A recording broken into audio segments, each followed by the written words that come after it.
নমস্কাৰ অসমাদিত দৰ্শকসকলক স্বাগতম জনাই ষ্টুডিঅ'ত মই জ্যোতিষা এতিয়া আহিছো প্ৰথমটো খবৰলৈ শিৱসাগৰ চহৰৰ মুক্তিনাথ চাৰিআলিত আছুৰ প্ৰতিবাদ শিৱসাগৰত দুখন্তীয়া আছুৰ প্ৰতিবাদ শিৱসাগৰ জিলা পুথিভঁৰালটো পূৰ্ণাংগ পৰ্যায়ত গঢ়ি তোলা কেন্দ্ৰীয় বাজেটত ঘোষণা কৰা অনুসৰি সময় নিৰ্দিষ্ট কৰ্মপন্থাৰে শিৱসাগৰক আইকনিক সাইট ৰূপে গঢ়ি তোলাৰ লগতে শিৱসাগৰ চহৰৰ বিভিন্ন সমস্যা সমাধানৰ দাবীত সোমবাৰে অৱস্থান ধৰ্মঘট কাৰ্যসূচী ৰূপায়ণ কৰে শিৱসাগৰৰ আঞ্চলিক ছাত্ৰ সন্থাই চহৰৰ মুক্তিনাথ চাৰিআলিত আছুৰ শতাধিক কৰ্মীয়ে ৰূপায়ণ কৰে এই অৱস্থান ধৰ্মঘট কাৰ্যসূচী উক্ত দাবী কেইটাৰ উপৰিও শিৱসাগৰ জিলাৰ ঐতিহাসিক কীৰ্তিচিহ্নসমূহ বেদখলমুক্ত কৰা শিৱসাগৰত চিকিৎসা মহাবিদ্যালয় অভিযান্ত্ৰিক প্ৰতিষ্ঠান আইন মহাবিদ্যালয়ৰ স্থাপনৰো দাবী উত্থাপন কৰে শিৱসাগৰৰ আঞ্চলিক ছাত্ৰ সন্থাই আজি শিৱসাগৰ জিলা পুথিভঁৰালৰ সমীপত আমি দুঘণ্টীয়া অৱস্থান ধৰ্মঘট কাৰ্যসূচী ৰূপায়ণ কৰিছোঁ আৰু এই কাৰ্যসূচীৰ যোগেদি আমি শিৱসাগৰৰ উন্নয়নত অসম চৰকাৰৰ যি ব্যৰ্থতাৰ প্ৰতিবাদ জনাইছোঁ। আমাৰ 13 দফীয়া এখনি দাবী চনত আমি আজি এই প্ৰতিবাদী কাৰ্যসূচীৰ পাছত আমি অসম চৰকাৰৰ মাননীয় মুখ্যমন্ত্ৰী মহোদয়লৈ প্ৰেৰণ কৰিম আৰু আমাৰ দীঘলীয়া দাবী আছিল যে শিৱসাগৰক পৰ্যটকৰ আকৰ্ষণৰ কেন্দ্ৰবিন্দু হিচাপে গঢ়ি তুলিব লাগে, পৰ্যটন নগৰী হিচাপে গঢ়ি তুলিব লাগে আৰু শেহতীয়াকৈ যোৱা 2 বছৰ পূৰ্বে কেন্দ্ৰীয় বাজেটত শিৱসাগৰক আইকনিক সাইট হিচাপে গঢ়ি তুলি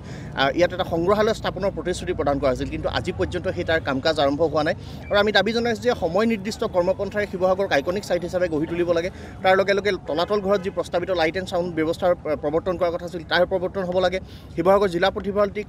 যুগ সাপেক্ষ পুথিভঁৰাল হিচাপে গঢ়ি তুলি ইয়াত এটা ইনফৰমেশ্যন টেকন'লজি চেণ্টাৰ আৰু কিণ্ডল ব্যৱস্থাৰ প্ৰৱৰ্তন কৰিব লাগে আৰু শিৱসাগৰৰ যিসমূহ প্ৰাচীন কীৰ্তিচিহ্ন আছে সেইসমূহৰ সংযোগী বাটপথ সুচল অৱস্থা কৰি তেওঁলোক সেই সমলসমূহলৈ জনসাধাৰণ যাব পৰাৰ ব্যৱস্থা কৰিব লাগে। বেদখল উচ্ছেদ হ'ব লাগে। শিৱসাগৰ চৰকাৰী যিসমূহ ভূমি বেদখলকৃত হৈ আছে তাৰ এটা সমীক্ষা কৰি বেদখল মুক্ত কৰাৰ ব্যৱস্থা কৰিব লাগে। শিৱসাগৰত একোখনকৈ চিকিৎসা মহাবিদ্যালয়, অভিযান্ত্ৰিক শিক্ষা প্ৰতিষ্ঠান, কাৰিকৰী শিক্ষা প্ৰতিষ্ঠান, চৰকাৰী আইন মহাবিদ্যালয় আমি দাবী জনাইছোঁ। তাৰ লগে লগে অসম চৰকাৰে শেহতীয়াকৈ ঘোষণা কৰা কৰ্কট চিকিৎসালয়সমূহৰ এখন শিৱসাগৰত স্থাপন কৰিবৰ কাৰণে আমি দাবী জনাম আৰু দিচাংমুখ সংযোগী যি পথ ডেকা বৰবৰুৱা পথটোক আমি 2 লেনযুক্ত পথলৈ উন্নীত কৰিবৰ কাৰণে দাবী জনাইছোঁ আৰু শিৱসাগৰ আৰু ইয়াৰ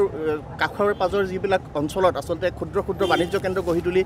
নিবনুৱা যুৱক যুৱতীসকলক আত্মনিৰ্ভৰশীল হ'ব পৰা সুবিধা প্ৰদান কৰিব পৰা যায় তেনেকুৱা ধৰণে ক্ষুদ্ৰ বাণিজ্য কেন্দ্ৰ গঢ়ি তুলিবৰ কাৰণে দাবী জনাইছোঁ আৰু শেহতীয়াকৈ অসম চৰকাৰে 2021 চনত জানুৱাৰী মাহত এটা ঘোষণা কৰিছিল যে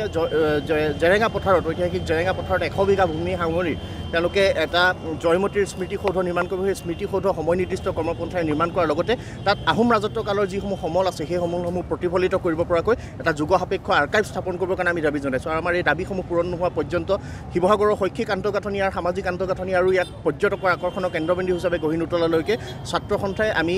জনসাধাৰণৰ বৃহত্তৰ ছাত্ৰ-ছাত্ৰীৰ বৃহত্তৰ ছাত্ৰ তেনেধৰণে প্ৰতিবাদী কাৰ্যসূচী গ্ৰহণ কৰি যাবৰ কাৰণে আমি বদ্ধপৰিকৰ। শিৱসাগৰৰ পৰা ছৈয়দ মুস্তাকুৰ ৰহমানৰ ৰিপৰ্ট অসম আদিত্য। এতিয়া আহিছোঁ আন এক খবৰলৈ। তিতাবৰত আজি সাংসদ তপন গগৈয়ে 2 গুৰুত্বপূৰ্ণ পথৰ আধাৰশিলা স্থাপন কৰে। যোৰহাট লোকসভা সমষ্টিৰ সাংসদ তপন গগৈ আজি তিতাবৰত উপস্থিত হৈ 2টাকৈ পথৰ আধাৰশিলা স্থাপন কৰে। তিতাবৰৰ অতি গুৰুত্বপূৰ্ণ পথ হিচাপে বিবেচিত ধুদৰ আলিৰ পৰা বান্দৰ চলিয়া সংযোগী পথ আৰু ডাংধৰাৰ পৰা দফলাটিং সংযোগী পথটো আধাৰশিলা স্থাপন কৰে সাংসদ তপন গগৈয়ে। পূৰ্বৰ তুলনাত এইবাৰ ৰাইজৰ সুবিধা হোৱাকৈ বাট-পথসমূহ বহলকৈ নিৰ্মাণৰ ব্যৱস্থা কৰা বুলি উল্লেখ কৰিছে সাংসদ গগৈয়ে। অনুষ্ঠানত যোৰহাট জিলাৰ উপায়ুক্তগৰাকীৰ লগতে তিতাবৰৰ বিধায়ক ভাস্কৰজ্যোতি বৰুৱা উপস্থিত থাকে। তিতাবৰ সমষ্টিত আমি 2টা ৰাস্তা আজি আধাৰশিলা কৰিছোঁ। এটা অলৰেডি কৰি আহিলোঁ। এইটো হৈছে যে বান্দৰ চলিহাৰ পৰা ধুদৰ আলি প্ৰায় 8.450 কিলোমিটাৰ। এই ৰাস্তাটো আমি প্ৰধানমন্ত্ৰী গ্ৰাম সড়ক যোজনাৰ অধীনত নিৰ্মাণ কৰিবৰ কাৰণে ব্যৱস্থা গ্ৰহণ কৰিছিলোঁ। আজি আমি শুভাৰম্ভণি কৰিছোঁ। 9 মাহৰ ভিতৰতে ইয়াৰ কাম আমি সম্পূৰ্ণ কৰিম। যিটো ঠিকাদাৰ প্ৰতিষ্ঠানে কাম পাইছে তেখেতক 9 মাহৰ ভিতৰত কমপ্লিট কৰিবৰ কাৰণে আমি আমাৰ তৰফৰ পৰা অনুৰোধ জনাইছোঁ আৰু আগতে আছিল 3.7, এতিয়া আমি এইটো 5.5 কৰিবৰ কাৰণে সিদ্ধান্ত লৈছোঁ। অৰ্থাৎ ৰাস্তাবিলাক আমি বহল কৰিবৰ কাৰণে ঠিক কৰিছোঁ। গাঁৱৰ ৰাস্তাবিলাক যাতে বহল আহল হয় তাৰ কাৰণে মই ৰাইজকো অনুৰোধ জনাইছোঁ যাতে বহল আহল কৰিবলৈ যাওঁতে অকণমান যদি ক'ৰবাত এৰা ধৰা কৰিবলগীয়া হয় ৰাইজে যাতে সেইখিনি সহযোগিতা আগবঢ়ায়, কাৰণ ৰাস্তাটো আমি এবাৰ যিহেতু নিৰ্মাণ কৰিম ভালদৰে যাতে ৰাস্তাটো আমি নিৰ্মাণ কৰিব পাৰোঁ তাৰ কাৰণে আমি পদক্ষেপ ল'ব লাগিব। কাৰণ ৰাইজে যাতে এই ক্ষেত্ৰত সহযোগিতা আগবঢ়ায় তাৰ কাৰণে আমি আহ্বান জনাইছোঁ। তিতাবৰৰ পৰা চিত্ৰকমল বেজবৰাৰ ৰিপৰ্ট অসম আদিত্য। আহিছোঁ পৰৱৰ্তী খবৰলৈ। ধুবুৰীৰ এগৰাকী প্ৰতিভাৱান বেডমিণ্টন খেলুৱৈৰ মোবাইল গেমত কৈ বেডমিণ্টন আৰু ফুটবল অধিক ভাল বুলি প্ৰচাৰ চলায় মোবাইল গেমত কৈ বেডমিণ্টন আৰু ফুটবল অধিক ভাল বুলি প্ৰচাৰ চলাইছে এগৰাকী প্ৰতিভাৱান বেডমিণ্টন খেলুৱৈ ৰাজ্যৰ বিভিন্ন প্ৰান্তৰ লগতে ধুবুৰী জিলাতো ড্ৰাগছৰ কবলত পৰি বহু যুৱক যুৱতী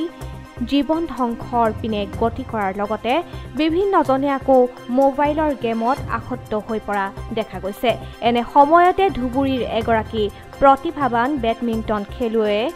তেওঁৰ নিজা প্ৰচেষ্টাত ডাঙৰ বেনাৰ এখন প্ৰস্তুত কৰি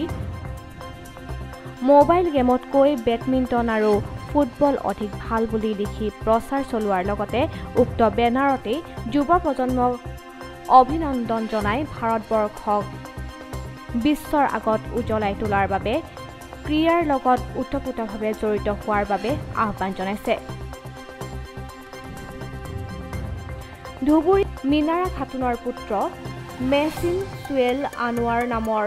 25 বছৰীয়া যুৱকজনে ইতিমধ্যে অসমৰ বিভিন্ন প্ৰান্তৰ লগতে চুবুৰীয়া মেঘালয় তুৰা ফুলবাৰী আদি ঠাইত বেডমিণ্টন খেলি চেম্পিয়নৰ খিতাপ অৰ্জন কৰি সকলোৰে দৃষ্টি আকৰ্ষণ কৰিছে ভৱিষ্যতে দেশৰ হৈ বেডমিণ্টন খেলি দেশৰ সুনাম অৰ্জন কৰি অনাৰ লগতে মেচিন সুৱেলৰে যুৱ প্ৰজন্মক ক্ৰীড়াৰ প্ৰতি আকৰ্ষিত হোৱাৰ বাবে মনে প্ৰাণে প্ৰচাৰ চলোৱা দেখা গৈছে ধুবুৰী জিলাত ইনডোৰ ষ্টেডিয়াম নথকাৰ বাবে বহু প্ৰতিভাৱান যুৱক যুৱতী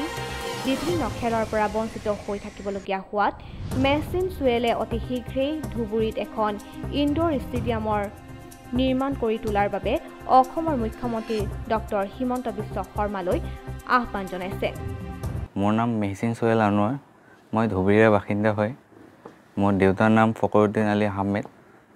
আৰু মোৰ ঠিকনা হ'ল Bidyapara charge road ward number 9 badminton খেলৰ প্ৰতি তোমাৰ যিটো ধাউতি তুমি কেনেদৰে মানে এই খেলটোৰ প্ৰতি আকৰ্ষিত হ'লা মই যেতিয়া মেট্ৰিক দিওঁ আৰু তেতিয়া মেট্ৰিকৰ পিছত বহুতো খেল দেখিছোঁ এইটো খেলা তাৰপিছত লাহে লাহে মোৰ আগ্ৰহ হ'ল যে খেলিম বুলি ডাঙৰকেইটাক চিনিয়ৰকেইটাক দেখিছিলোঁ ইহঁতে খেলে ইহঁতে ভাল খেলে তাৰপিছত ইহঁতক চাই চাই লাহে লাহে খেলিব ধৰিলোঁ তাৰপিছত মাক বাপেকেও বহুত কি দিছে মোক বহুত হেল্প কৰিছে ছাপোৰ্ট কৰিছে ধুবুৰীৰ পৰা আকু হুছেইনৰ ৰিপৰ্ট অসম আদিত্য আহিছোঁ আন এক খবৰলৈ ৭৫ সংখ্যক স্বাধীনতা দিৱসৰ লগত সংগতি ৰাখি লখিমপুৰ জিলাৰ প্ৰশাসনৰ ফালৰ পৰা লখিমপুৰৰ কেইবাজনো স্বাস্থ্য কৰ্মীক সম্বৰ্ধনা জনোৱা হয় দেশে উদযাপন কৰিলে ৭৫ সংখ্যক স্বাধীনতা দিৱস এই স্বাধীনতা দিৱসৰ লগত সংগতি ৰাখি লখিমপুৰ জিলা প্ৰশাসনৰ ফালৰ পৰা কেইবাটাও বিভাগ আৰু কেইবাজনো ব্যক্তিক সম্বৰ্ধনা জনোৱা হয় লখিমপুৰ জিলাৰ স্বাস্থ্য বিভাগে বুটলিবলৈ সক্ষম হয় ৫টাকৈ বঁটা কোভিড মহামাৰীৰ সময়ত সেইসকল লোকে নিজৰ কৰ্তব্যৰ উপৰিও আৰ্তজনক পৰ্যাপ্ত পৰিমাণে সহায় কৰি আহিছে কোভিড ৰোগীক পৰিবহণ ব্যৱস্থা জিলাৰ আঁচনি প্ৰবন্ধ গোট IDSP গোট আৰু হিউমেন ৰিচোৰ্চৰ গোট আৰু কোভিড প্ৰতিষেধক ব্যৱস্থাপনাৰ গোটক এটা বঁটা প্ৰদান কৰা হয় এই বঁটা গ্ৰহণ কৰিবলৈ পাই উৎফুল্লিত হৈ পৰিছে লখিমপুৰৰ চিকিৎসক আৰু স্বাস্থ্যকৰ্মীসকল এৱাৰ্ড ইজ এ ৰিকগনিশ্যন হয় ঠিকে আছে কিন্তু মানে কি এৱাৰ্ডটো সকলোৱে মোক বা মোৰ টিমটোক দিয়াটোত মই ডেডিকেটেডহে কৰিছোঁ to all the workers to all my doctor staff which are doing works in all Covid care centre মই জাষ্ট এইচআৰ চেলৰ ইনচাৰ্জ হিচাপেহে লৈছোঁ উইথ মাই টিম যোন আমি অফিচত থাকোঁ চেণ্ট্ৰেলি আমি লিষ্টখন বনাই দিওঁ তেওঁলোকক কৰি দিব আমি তেওঁলোকৰ তত্বাৱধান কিবা অসুবিধা হ'লে আমি চাই দিওঁ